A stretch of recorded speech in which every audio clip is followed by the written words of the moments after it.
નમસ્કાર, આપ જોઈ રહ્યા છો નેશન પ્લસ ન્યૂઝ. હું છું આપની સાથે હેતલ ભગત. તલોદ તાલુકાના મેશ્વો નદીના તટ ઉપર આવેલા ગૌતમેશ્વર મહાદેવ મંદિર ખાતે ભક્તોની ભારે ભીડ ઉમટી પડી છે. સાબરકાંઠાના તલોદ તાલુકામાં આવેલી મેશ્વો નદીના તટ ઉપર ગૌતમેશ્વર મહાદેવ મંદિર આવેલું છે. આ મંદિર ગૌતમ મુનિ દ્વારા મંદિરની સ્થાપના કરવામાં આવી હતી અને મંદિરનું નામ ગૌતમેશ્વર મહાદેવ કહેવામાં આવે છે. આ મંદિર આશરે 700 થી 800 વર્ષ ત્યાં શ્રાવણ મહિનો હોય કે શિવરાત્રી હોય તે હજારો ભક્તો આ મંદિરે ભક્તો દર્શન માટે આવતા હોય છે. આ મંદિરની પાછળ એક ભીમકુંડ પણ આવેલો છે. જાણવા મળ્યું છે કે અહીંયા પાંડવો પણ આવેલા હતા અને ભીમ દ્વારા ભીમકુંડ પણ બનાવવામાં આવ્યો છે. આ મંદિર મેશ્વો નદીના કિનારે આવેલું છે. આ મંદિરે શિવરાત્રીના દિવસે મેળો પણ ભરાય છે. હજારો ભક્તો આવી મહાદેવના દર્શન કરી ધન્યતા અનુભવે છે. તો જોઈએ મંદિરની કેટલીક ઝલકો.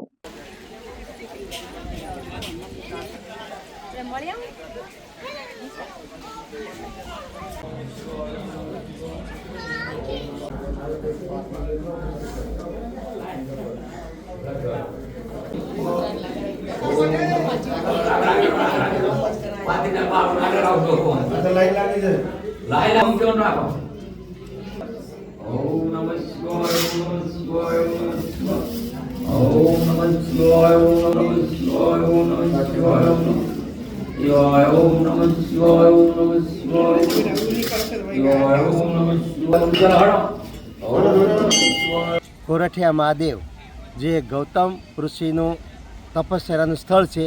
આશરે 700 વર્ષ પહેલાંનું જૂનું મંદિર છે.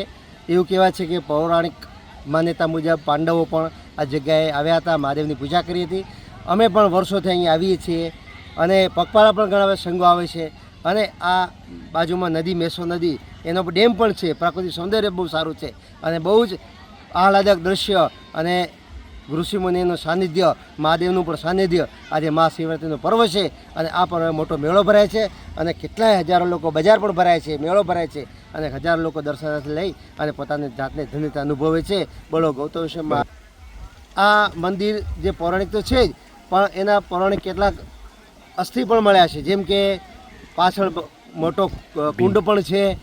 એટલું નહીં, એ વખતે તો પાણી પૈસા નાખી એટલે પાણી ઉપર આવતું એવો કુંડ અને ગુફા પણ છે જે અત્યારે જર્જરિત છે. પણ એ બધું જે છે પૌરાણિક આજે પણ બધું જોવા મળે જ છે.